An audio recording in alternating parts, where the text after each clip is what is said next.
we will match your capacity to endure suffering. Without a capacity to endure suffering, we will meet your physical force with soul force. We will not hate you, and yet we cannot in our good conscience obey your evil laws. Do to us what you will. Threaten our children and we will still love you. Come into our homes at the midnight hour of the night and take us out on some desolate highway and beat us and leave us there.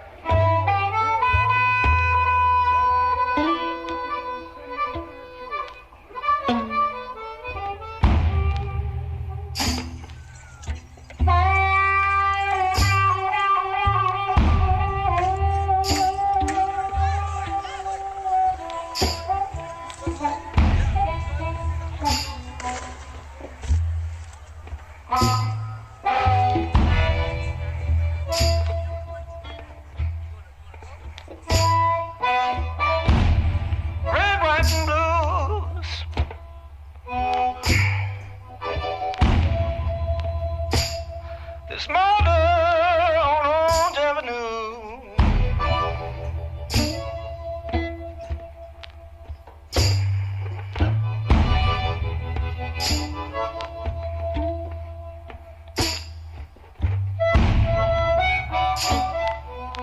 Red, white, and blue.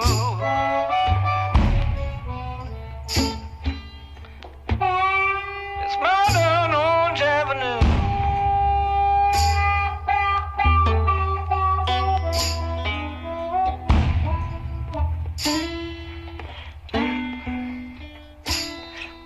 Mothers and fathers, sisters, brothers, loved ones, oh, now their lives are through.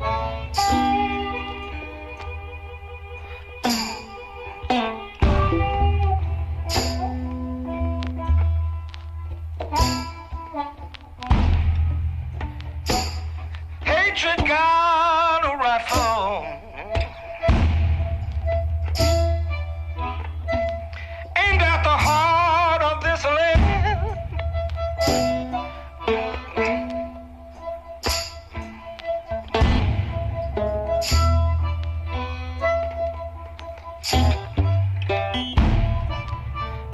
Hatred got a rifle, aimed at the heart of this land.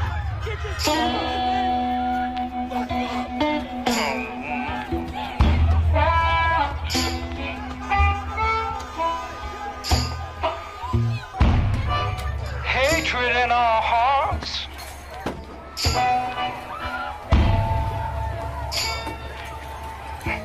blood stains on our hands.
hatred, violence in this land. Oh, I don't know what I'm gonna do.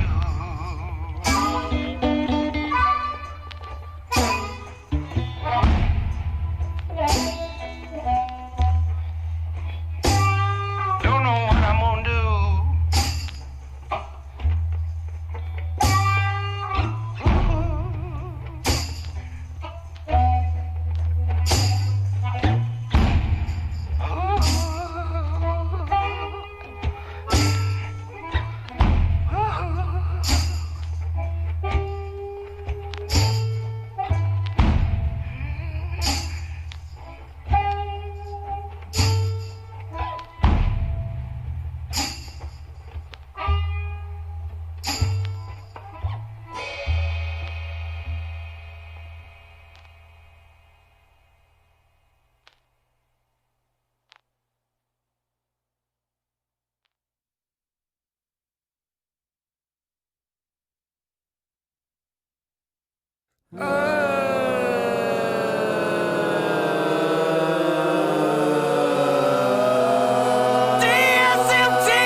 Is that?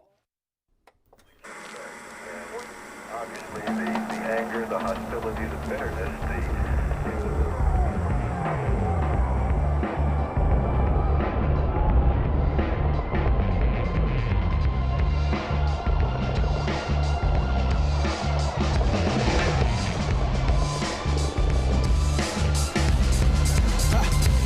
Look into the darkness, it looks back.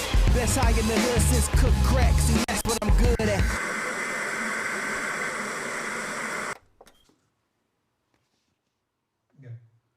And welcome back. My name is MarKaus, and this is episode 4 of the Sunday Supper. I'm joined here today by James, Justin, and Pasha. We're going to discuss a ton of things. So let's just go ahead and get started. I guess the first question I want to ask you guys today, looking at current events, looking at everything going on in the world, I know you all have seen the recent statue removals around the country. In relating to Des Moines, there was actually recently the supremacists outside, armed men. How do you all feel about statue removal? And I guess another thing to add to that, which specific statues should we be looking to have removed, if any? I guess I'll start with you. Okay. Yeah. I think that statue removal is I think it's up to who it offends. Like, if it offends a group of people, then it should be up to them to remove it. Because if some guy cured cancer, but he also murdered your mom, I think it should be up to you on whether the guy who cured cancer gets a statue. Just because they've done one good thing does not mean that we should just, everything else is up for grabs and they should continue to be offensive. Mm-hmm. So. Absolutely. Yeah, so I'll just echo that as well. I think America loves to pride itself on our diversity and, you know, us being a melting pot. But when we look at a lot of the statues, they're typically, you know, white males who supposedly established this country. But a lot of their history is problematic, whether they were owning slaves, raping slaves, and being detrimental to women as well. So those are things that we just do need to discuss and look at. There are so many people that we should be celebrating, whether those are black entrepreneurs, whether it's our Native American brothers and sisters who are inventors and engineers that helped build this country as well. If we want to be the melting pot that we say we are, we should remove problematic statues and put people in that are a shining example of what this country is. Okay, so you're calling for like a replaceable, like not just a removal, but a replacement. Yeah, okay. I would say put something in that, you know, represents what we always say that we are. And you know, I personally feel that it's not the statues that's causing the problems. I don't think if we remove a statue, the situation is going to get any better. Right. So you would be against this like a waste of time? I'm not against, nor am I for it, but I'm saying that a statue isn't the problem. Okay. I believe that the people who put the statues in place are the problem, and they're the some ones that's still running over us till this day. That's the real situation. Yeah, because Malcolm said it's, you know, I was just thinking about this when he said that. Malcolm was specifically saying, he's like, you can give us something symbolic, but why don't you change the laws that are hindering us as well? Right. So, Right. yeah, we can talk about removing, which I don't care. At the end of the Right. day, I want laws to make sure that I'm protected, my son's protected, my brothers like you Right. at this table are protected when we're coming and going from our normal days in life. It's not right. Like it's not the be all, and it's not what we're pushing for. Right. If it that's great, and I think that if it offends people, if you have a Confederate general who's, come on, they were fighting to keep black people Enslaved. in the category of non-human. Exactly. So if that offends you, then by all means we should remove it. Yeah. That being said, I don't think it's at the top of the list of priorities because the reason it's there in the first place, and if you look at the charts, most of the statues were put right after the end of the Reconstruction period when the North, so it was an intimidation tactic, and then in the 50s and 60s during the Civil Rights Movement, again an the intimidation. Daughters of the Confederacy. So on that hand, I can see that, but I don't think it's as high as the systematic racism that is the reason that they're put there in the first place, because the people who have the power can do that. Right. Put up whole statues to intimidate groups of people. So, yeah. Okay. I think that, and that segues us into the perfect. So what I was looking at is, so in terms of Black Lives Matter, in the movement right now, there's been I've seen a lot of chatter online, especially, I mean, I shouldn't, but, getting on these comment sections and these comment boards on these different, Never read the comments. Never never read the comments. article, No, keep that's going. real. But looking at it, how would you all personally feel like Black Lives Matter as a movement has done in, I guess, spearheading this energy right now? Being from let the media tell it, Black Lives Matter is, that's the infrastructure that we're thought is moving forward. I guess, how would you all think that? How do you all feel about that, or I guess the job that Black Lives Matter, or I feel all like in the general? job they're doing is great. Though some of the destruction is not necessarily necessary, it is necessary in some cases. Meaning that we're persecuted and treated like crap on a daily basis. It doesn't matter where we go because of the color of our skin. We're stereotyped as soon as we walk in, not only by a white man but by a black man as well.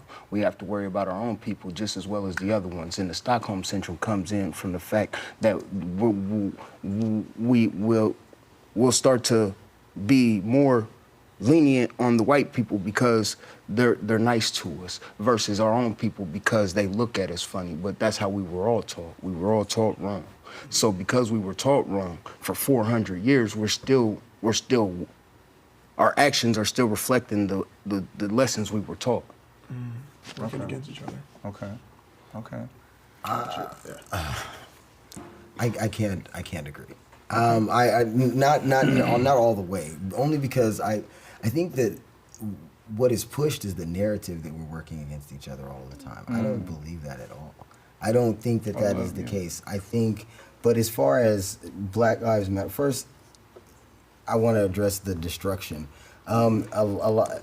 First of all, those incidents are actually very few and far in between, and the same people who are calling for the policing of thousands of people so that not one person causes an incident are the same people who can't understand how you can stop a cop from killing a person. So, and these things that are getting destroyed are brick and mortar. These are things that can be rebuilt. People cannot come back. And people are talking more about the violence, the small incidents of violence in comparison to how long this has been going on and the amount of people that are participating. And they're talking more about that than they are about the 1,000 people a year that have been killed by police officers from 2015 to 2020. 1,000 people a year. And they're talking more about these buildings and the violence associated. First of all, I'm not going to say that violence is always necessary. I am a pacifist, so I really don't ever push violence. That's not a thing. Okay. The thing is, we just celebrated July the 4th, which is glorified for the Sons of Liberty and the things they did in order to push a revolution. Yeah. And yet at the time they were called rabble rousers, troublemakers. They said the same similar things. Violence isn't necessary. We can do this. We can do this a different way. But for a country that values our troops so much and is so engaged in our wars, it's amazing that they continue to say that violence is not the answer while glorifying the Revolutionary War, while glorifying the Civil War, while glorifying the Vietnam War, but glorifying Operation Iraqi Freedom, by glorifying these things, but then still wagging their finger saying, well, violence is not the answer. Well, then tell America. Yeah. Because our history says otherwise. Yeah. Well, that's a part of being an American. You can be for something and against it at the same time. That's what America is. So they can be for something at one time, but at the same time they could be pushing against it. And they'll make it, and it'll be perceived as if it was one way. I think they're pushing against it because it's spearheaded by something that says Black Lives Matter. Yes, 100%, 100%. Yeah. But what you was just saying is, how can you say one thing but then do another? But that's what this country was built on. Hypocrite. Yeah. Hypocrisy. Yeah, I feel like y'all are actually y'all are kind of saying a similar thing, just meeting in a different place. You know, and that's that kind of, because you mentioned we just celebrated the 4th. We also just celebrated Juneteenth. That's the one. And here's an interesting thing. I guess this is my next question. Kind of tacks on to my first thing about the statues. Do you think that's something that we should stand on, not celebrating the 4th of July, or is that something where, like you said, maybe it's not a waste? I feel like until we truly get our freedom, we shouldn't celebrate it. Okay. I feel like we're not free people in our country. We're free, but the thing is, when we were segregated, we had freedom. Black Wall Street was a big thing. We actually had buildings, 500 square blocks, where we had lawmen, we had firemen, we had doctors, nurses. We had our own stock market, our own produce, our own everything. It was all ours. They dropped planes on it. The first American terrorist attack by Americans. Yeah, because in Rosedale too. And Sequoia. That was in 1920. Like we could go on. There's so many different. It's a. Just. But I'm. Go ahead. But I'm saying. My bad. What was the question here? What was the question? Just about celebrating the 4th. Do you think that's something that we should? Is something that we should stand on about not celebrating it, or? Yeah. So I come from the background as a political science major, so I'm a political strategist. So Okay.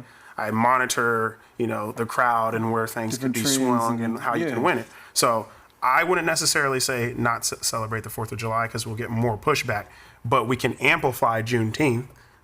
We can make sure that can be very equal as to just as much as the 4th of July. From what I've been reading and learning, a lot of people didn't even know Juneteenth. White Anglo-Americans did not know Juneteenth existed until Black Lives Matter. Until this year. Until this year. And I'm we're like, all what? like, yeah. No, I've seen that. I've seen that. And I've seen the reception of that holiday. It's warmly welcome. People want to learn more about it. We're seeing the NFL wants to now play the Black National Anthem. So we're having those discussions to help amplify our voice so we continue to be heard so we can get the changes.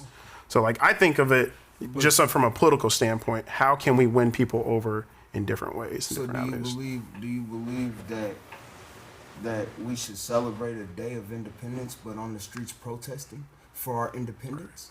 Right. Ooh, that's a good question. So yeah, I would say celebrate what is best in your heart. Yeah, because it is conflicted. Like when we talk about the founding fathers, they said all men were created equal, but at the same time enslaving at the same time enslaving black men. So I'm not going to hold it against you for not celebrating it, because at the same time our founding fathers, were doing contradictory things while they're speaking one thing out of one mouth and saying another. So I can't fault you for not wanting to celebrate the 4th of July. Like you do what your heart leads you to do, and you speak your truth, because your truth is never going to be wrong to you. So, but I did light some fireworks off. Oh, wait, I discriminated myself. I didn't light no fireworks. I feel like you got a strong opinion of the anti. I have a very strong opinion. I'm gonna go to you, then I'm gonna go to you. I want to hear both of y'all's. Yeah. I have a very strong opinion about Independence Day. I mean, for us to declare to be independent, stop protesting for a day and go out and celebrate a day that we don't have, and then go back out to say we don't have it, it doesn't make sense.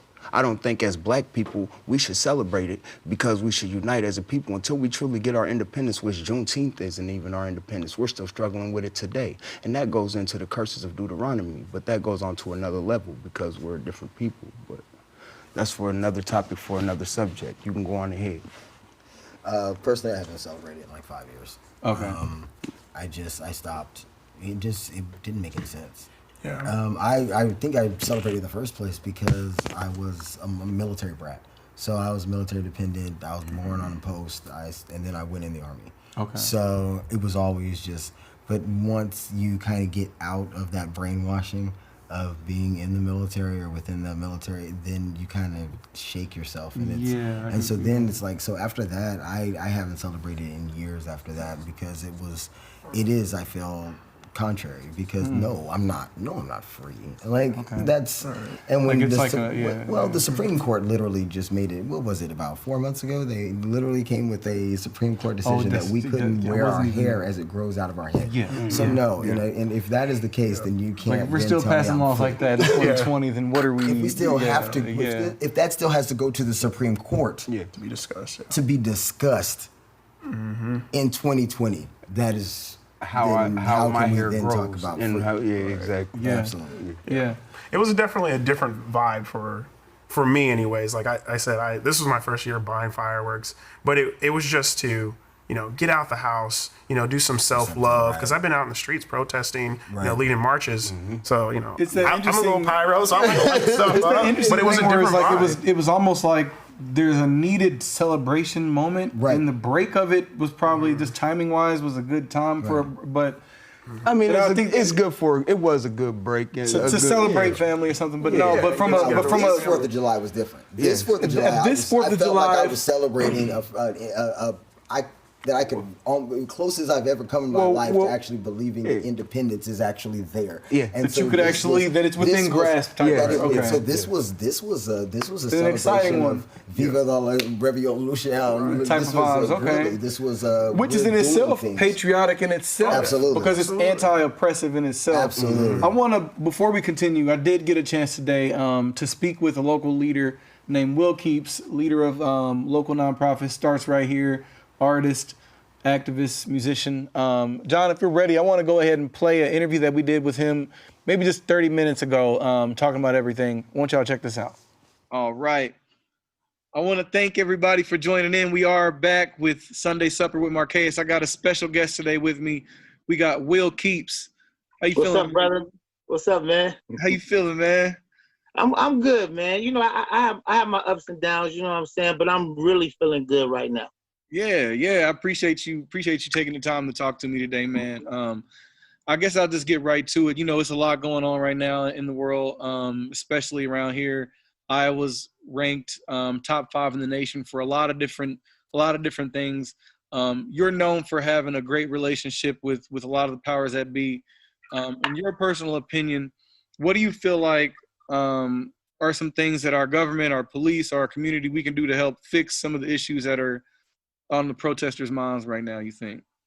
When some people ask me questions, and sometimes I don't know how to really answer it, so I like to stay in my lane, and my lane is to like bring people together, and build relationships and stuff like that. But I can tell you what other people said, you know what I'm saying? Because it's like, because my thing is, man, is if, say jobs, you know what I mean? We can talk about, having, owning stuff, Black folks owning, they own business. Nonprofits, Black nonprofits can, if they can like really get into the nonprofits that's really helping out the Black community, in the way of how we understand each other. You know what I mean? It's like, I want to help with that. You know what I mean? Give more resources to the Black organizations by having these relationships that I have. Okay. That's one of the reasons why I want to do what I do, is because I know there's a bunch of organizations out there, Black organizations or nonprofits, that do so much good work, but don't nobody know who they are. And they don't know they don't know how to find the resources. Mm-hmm. And so I want to be able to be that bridge, to help when it comes down to that. Is that answering that question pretty good, bro? No, that totally answers it, man. No, completely. We actually have a similar viewpoint with that, as far as like, economic and reinvesting into things like that. That's right on. I guess my next question would be, I know you've been because you've been frontline for years now. I know you've kind of tapped into what's going on here recently with protests here in Iowa. You know, the good and the bad. I guess from within the movement, within here in Iowa, you being someone that's been on the front lines like a few of us have, you know, what do you think the next steps are? What would you like to see moving forward to, I guess, evolve the conversation, or just what would you like to see moving forward? Look, man, I believe in Black Lives Matter. You know, I believe in these kids that's out here trying to, you know what I'm saying, really trying to make a difference for equality. It's just that some people in the movement is hurting the movement. And that is what bothers me. I want that to be, man, I just want that to be like, let's really work together. There's people out there who are really like giving their hearts. They're saying, like, I hear you with my heart. Man, let's communicate. Let's talk. So when it comes down to the protest, man, I'm all about peaceful protesting. Mm-hmm. But I gotta stick to who I am. I'm not about the riots. I'm not about the destroying. I'm not. When it first started, I get it. People was mad. They was angry. I'm like, okay, I don't like the riot, but I understand people mad. I'm mad. I've been through things in my life from being in Chicago. You know what I mean? Mm-hmm. And so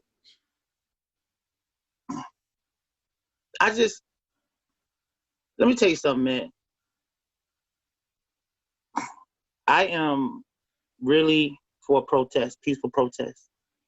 So yes, if Black Lives Matter can really get the message across through a peaceful protest, man, I'm down with that 100%. Dope.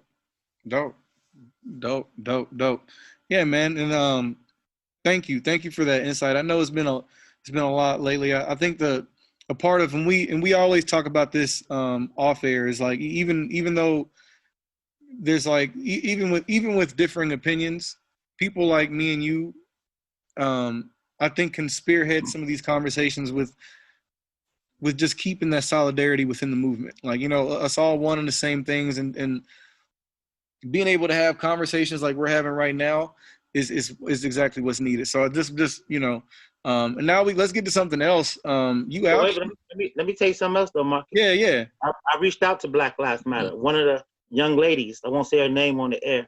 Okay. But I want to help. You know what I'm saying?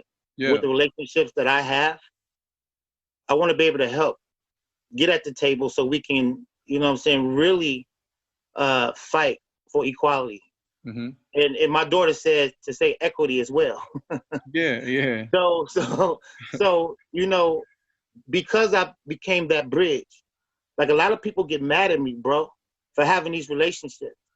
I got people right now that's saying, you know, don't support Starks right here because he hasn't helped anybody. And I look at that and I be like, wow. I was like, have you been really watching?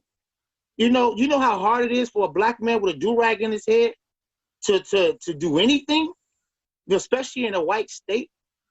And I proved that I can build relationships, like to really come together, to try to understand each other, to bring people that don't understand our culture to our culture to listen to us. Mm. You mad about that? I mean, it's like, bro, I'm starting to laugh at it now because we're in a white state, bro. Yeah. You know what I mean? Yeah. And I built a relationship with the most powerful people in the state who are Republicans. I'm a Democrat. Bro, I'm telling you, I ain't gotta agree with everything you talking about. I don't agree with everything. I work with kids all day, and I don't agree with these kids all the time, but do I stop messing with these kids because I don't agree with you? Or a kid went out there and killed somebody. I still go see those kids in jail because I want to still try to help. Or a kid, you know what I'm saying, get in a fight or curse a teacher out. Do I supposed to stop helping you because I don't agree with you? Let me tell you something, man. when it comes down to Kim Reynolds, Chief Dana Wingert, you know what I'm saying, the mayor, you know, people that's in power. Like I said in my video, bro, I'm going to work with anybody that is willing to bring us together to help the community. I'm actually showing you something that might look foreign to y'all. It might look foreign, and I ain't about all that politics stuff, bro. If they want to help me help my community, you think I'm gonna turn that down? You crazy. So people can get mad all you want to. I'm telling y'all this straight up. But I'm not gonna turn down help when it comes down to helping my community and building something for my community. So, as that being said, let's go to the next question, bro. Yeah, man. Dope, man. I guess I only got one more question for you. It's the perfect segue. Tell everyone about Starts Right Here. You actually gave me the honor of letting me get the tour before you even put out a lot of stuff. I appreciate that. I want you to just explain people what Starts Right Here is, explain people what your goal is, and then how they can get involved. Starts Right Here is basically we starting over. I want us to look at each other equally. I want us to love each other. I want us to be able to disagree and still go get something to eat. You know what I mean? Mm-hmm. We're not gonna. Starts Right Here is about it's a gathering. It's saying let's gather and talk.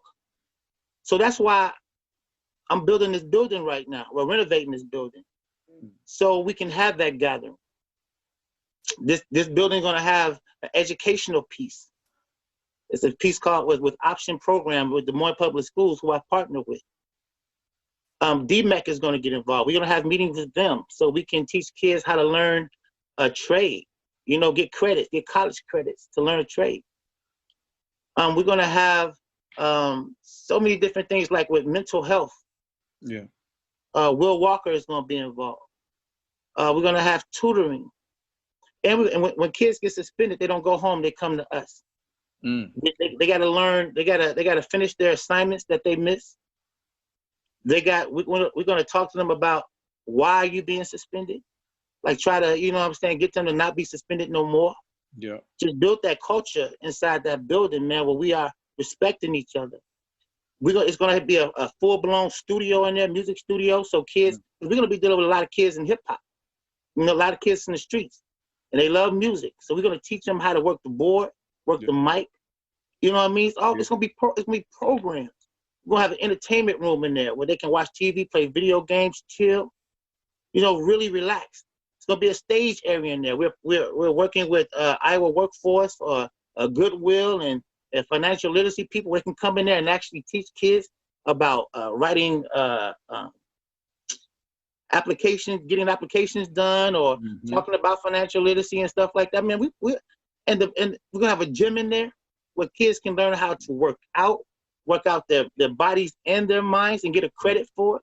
And the most beautiful thing about this whole building, man, and I'm loving it, man, because in the Moy Public Schools, I had a program called The Porch. And the porch is, man, in Chicago, we used to always sit on the porch, talk about girls, we'll roast each other, but a serious conversation will always happen on that porch because something's always happening in the hood or something's always happening in somebody's crib.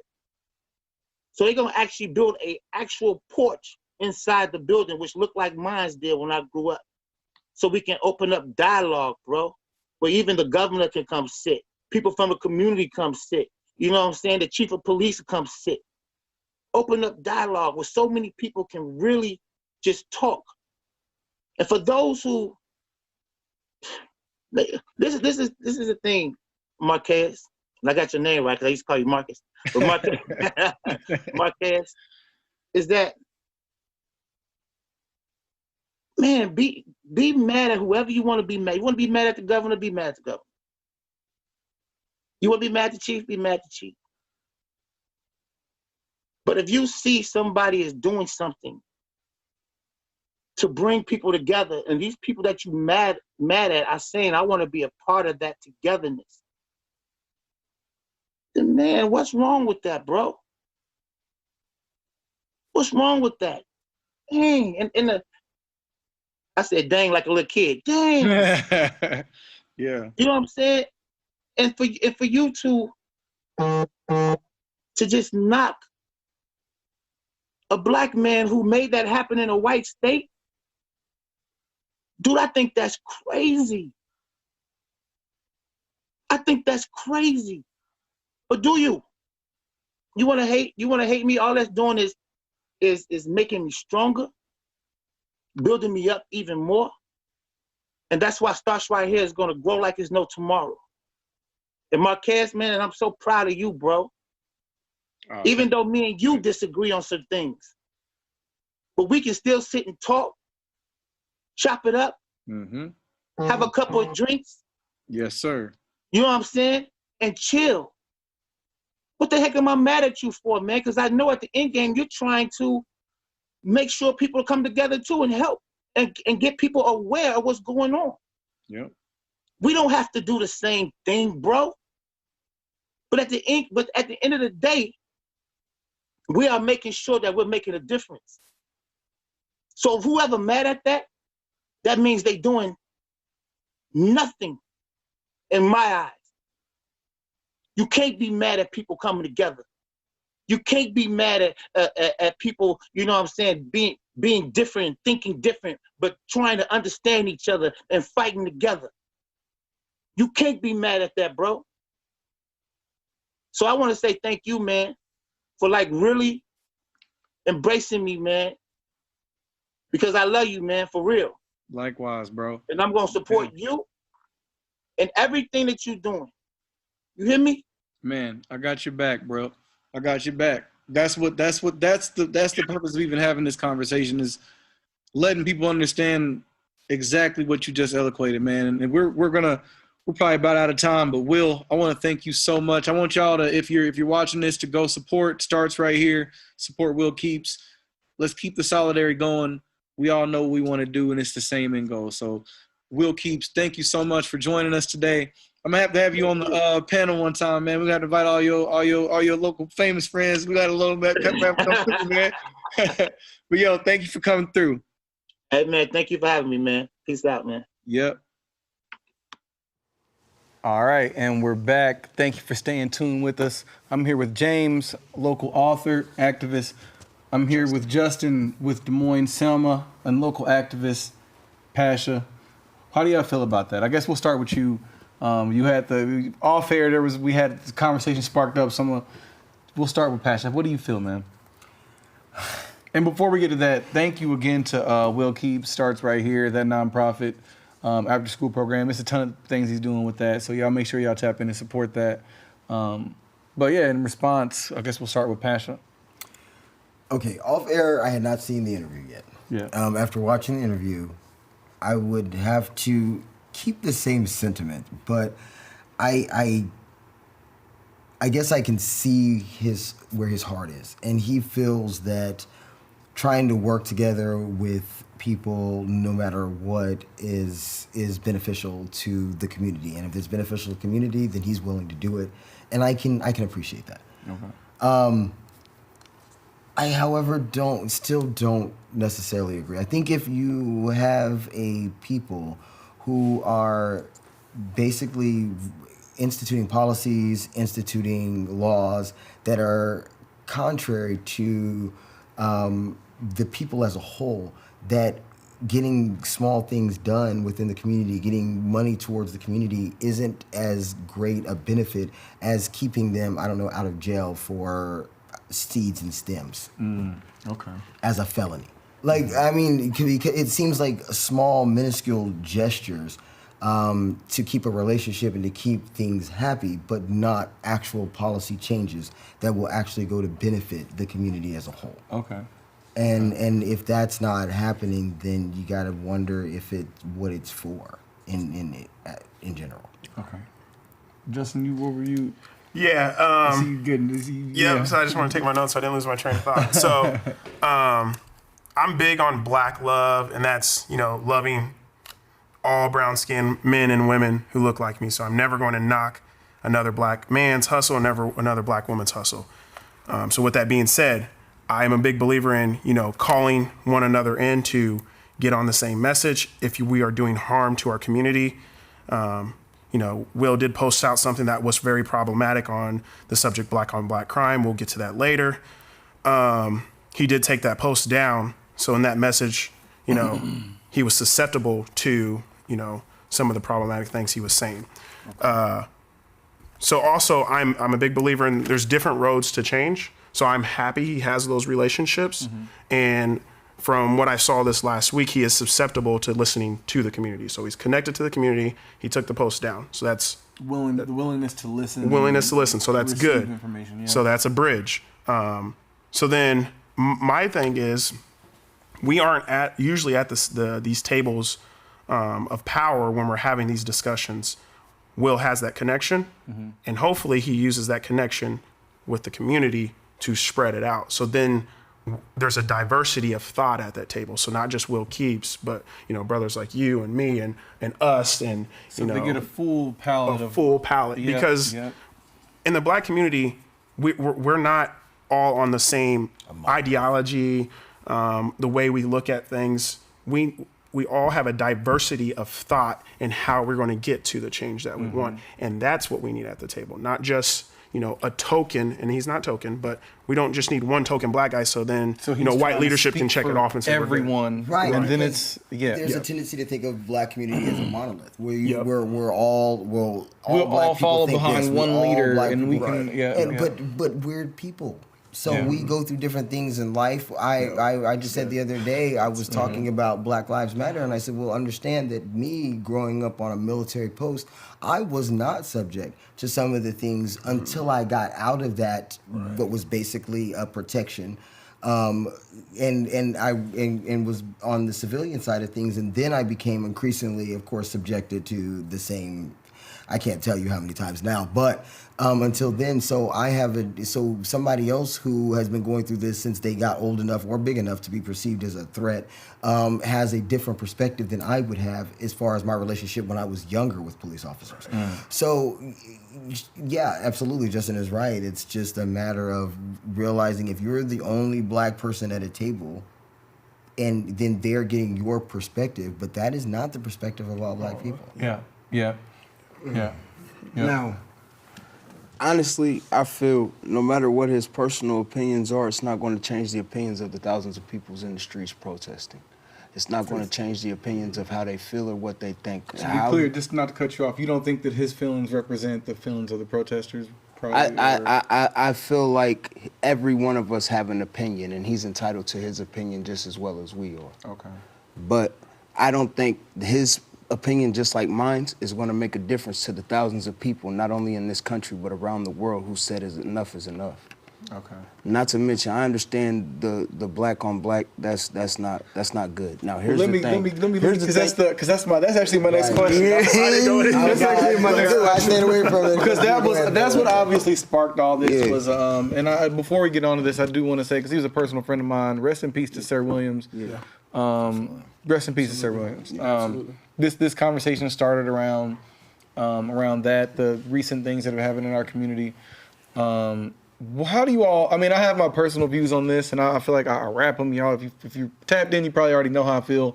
But I guess we'll start with you because I cut you off. Tell us, I guess, what are your feelings on black crime?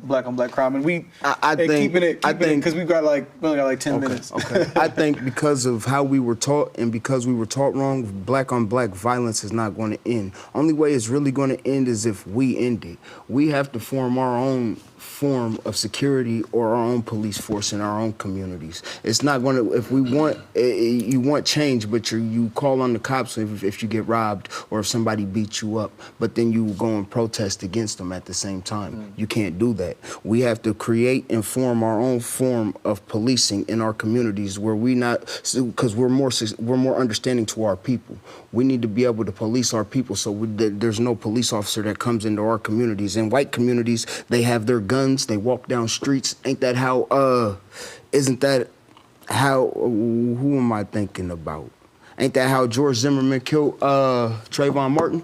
Because of a community a community watch, and he just said it was because he looked suspicious. Well, we need to do that ourselves. We need to create our own form of government in our community. But the reality is it will never happen in our communities. We would actually have to step out of our communities and allow them to have their communities in order for us to form our own community. Okay. During the times of segregation, it was a very important thing that we were separated. The reason that we were integrated is because we were excelling and we were being better. The fact that we were just to stay on, I feel you. Just to stay on subject. What were you gonna say, Justin? Shucks. I'm gonna take my notes. So the first thing is, black on black crime is a falsehood. It's a lie. It's a myth. You are more susceptible to crime in the communities that you live in, no matter what. So if you live in suburban area, those are usually white neighborhoods. Because of redlining, you're going to be a victim of white on white crime. So at the end of the day, we need to just really stop using that verbiage. We need to stop using that type of language because it's a lie. And it's only used to silence, our descent to the oppression and the things that we face in America. Period. And then also, if we really want to speak about, let's speak about poverty. Let's talk about why people are in instances that they feel hopeless, that they don't have a job. Why aren't they getting the experiences and the education that we have? Let's look at the funding for the schools. Like, our schools are terribly funded and we're giving no one hope at all. And then if we want to talk even more, Americans don't know the history about a black America at all. So how can you make legislation and law when your very own schools didn't even teach you what actually MLK said about property damage? So you don't even know what to ask for. Right. So sorry, I went off a little bit. No, but yeah, I was just gonna really agree with Justin. It's okay. So first, black on black crime is a myth. It was a myth actually created during about 35 years ago, the beginning of the war on drugs, where there was basically a war on black people, black police officers. So to dismiss the fact that of the brutality at the hands of police 30 some odd years ago, they started the myth of black on black crime. When in fact, according to the FBI statistics of 2016, black people kill black people about 89% of the time, white people kill white people about 84% of the time, Latinos kill Latinos about 83% of the time. So in fact, the numbers are actually the same because it's due to proximity. If I'm going to rob you, I'm not going across town to rob you. And we tend to, because of redlining, because of lack of equity, because of bank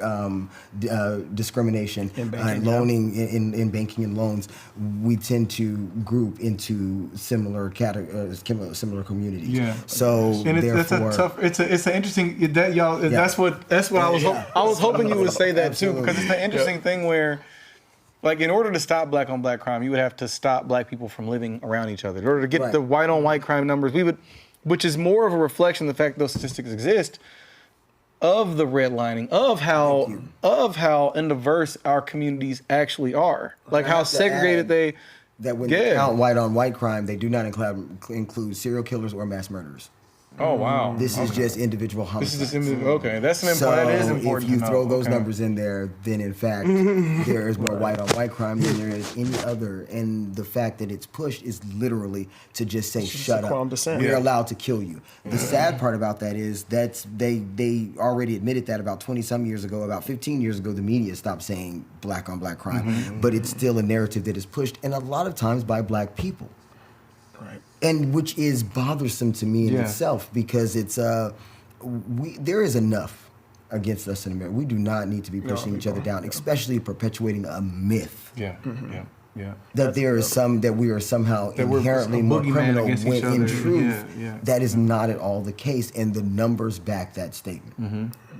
So that's why I chimed in. I will never in my life speak negatively about another black woman, or black woman about what they say. I want to love on them and call you in, so I can have that relationship going forward. Absolutely. So we can continue going forward. Absolutely. And change. Let me ask y'all another question. This will probably be our last question of the day. This is kind of like pop culture-y. I consider it pop culture-y, I guess, for now. Knock on wood. I don't know. Lord. Where are we going? Because we've been in this position before, I feel like. So it's there's eerie. So let me not share my opinion. I don't know if you all saw Kanye West recently announced that he was running for president. I have. There's been, and it kind of circles back to what you were talking about earlier, like the idea that there's we need a monolith within the community where it's like, well, now this one person can he split the black vote? Are black people gonna go vote for Kanye now as a result of him? I don't know if you all have seen those rhetorics. How do you all feel about that? How do you all feel about Kanye jumping in this? What do you all think? Right. I'll go ahead and start from like my political background. I think it's extremely problematic. One, because we've had terrible leadership for the last 4 years, and we really just need to have a change. With Kanye entering the arena, he has the opportunity to steal votes from Biden, the youth vote, some of the black vote. So I'm worried that it will split the vote and we'll get Trump for another 4 years. So as a political strategist and a political minded man, I really do not want him in this arena right now. My focus is to honestly get Trump out because, you know, we've seen what we've gotten in the last 4 years and it's been terrible. It's been a living hell to be in America. I feel like race relations have gotten worse. And he spills lies, division, hate. He speaks negatively of all races but himself. And he's sadly a very ungodly man, and I have no room to speak, but that's a scary leader, and I don't want to be under his reign anymore. So for Kanye to come in, I would like for him to, you know, digress, not come into the seat, let Biden, who's no better, but he's going to be able to speak a language that won't divide our country, and then we can go forward from there. Okay. Okay. Wow. I think, as far as Kanye is concerned, no, of course Kanye should not be running for president. I don't think, and I'm going to speak a little bit from the political aspect and a little bit from the activist aspect. So from the political aspect, of course not. Yes, he will split the vote. He will also steal some of Trump's voters, believe it or not. But he will split the vote. It's a possibility that he could become president, and that in itself is not something that I would necessarily. Anyway, that being said, from the activist point of view, however, I personally am. Some people are not. They're trying to change the system. I think the system is broken from the foundation and we need a new one. Okay. So I'm thinking a little bit differently than some people because they want to work within and they want to change what's going on in the system. I don't. The system's broken. I can remodel a house 150 times, but if my foundation is cracked, then there's nothing I can do. You're going to keep getting those same cracks in the walls. Keep showing up. And I am a firm believer in that, and not only that, but I'm a firm believer that it's the Declaration of Independence and my constitutional right to fix a system that is no longer providing for the safety and welfare of its citizens. It is. So, being a patriot in the sense of so in that case, I no longer am trying to put the right people in power in the system because the system itself is broken. It's broken. So that is the activist part of me. So press the reset. Right. I don't. Yeah. You're right. The reason that we are to the point now where Biden is no better than Trump, but we're worried about this, is because we are living in that broken system. So personally, as an activist, I think that if Biden gets elected, that, to be honest, I think people will get comfortable. And I think that we will stop trying to push forward and change what we know is broken. Okay. I agree with that. Yeah. Y'all, we're going to probably wrap it up here. I do want to remind you all the importance, and the reason I ended on that, the importance of voting in this upcoming election. If you don't understand the importance and the power of your voice in this upcoming election, in this time, you need to be registering to vote, and you need to be educating everyone around you about the importance. We need to, and I'm not going to rant, but that's something that we'll be focused on here moving forward. This has been episode 4 of Sunday Supper. I want to thank my guests. Y'all make some noise for yourselves. Make some noise for yourself for watching at home. We're going to continue these conversations, continue trying to move the culture forward, and continue trying to just break down some of these barriers. I want to thank y'all for coming on again. Sunday Supper with MarKaus. I'll see y'all again next week. Obviously, the anger, the hostility, the bitterness,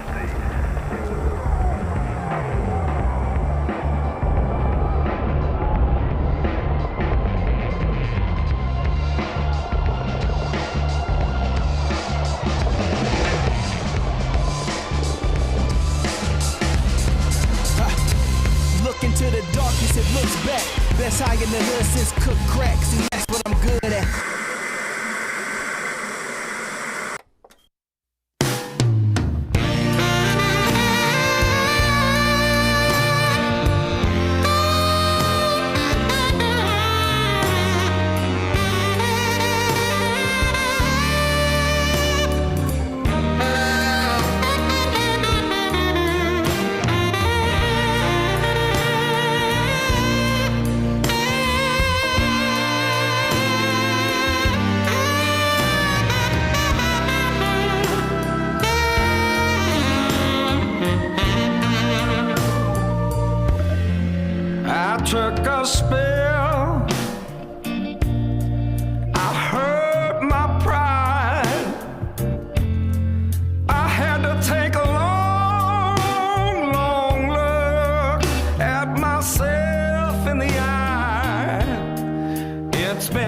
bad year. And I believe I paid some dues. Oh, but it's been a good year for the blues. Hold on,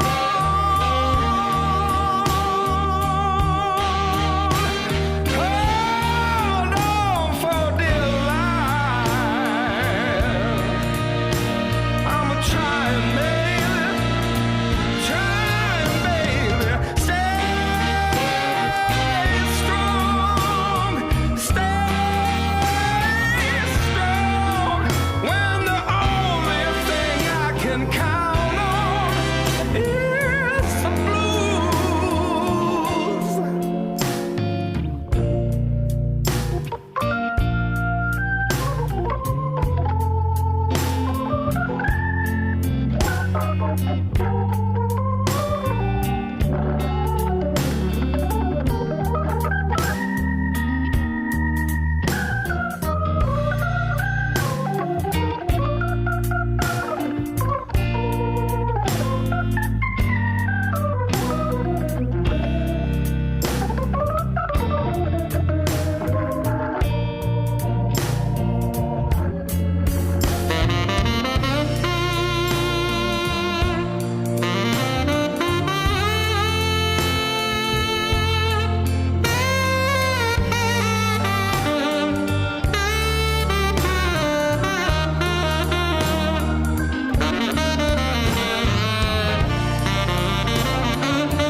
I lost a friend. Friends can't be replaced. I lost a lot of teardrops rolling down my face. It's been a bad year, baby, and I believe I paid some dues. Oh, yes, it's true. It's been a good year for the blues.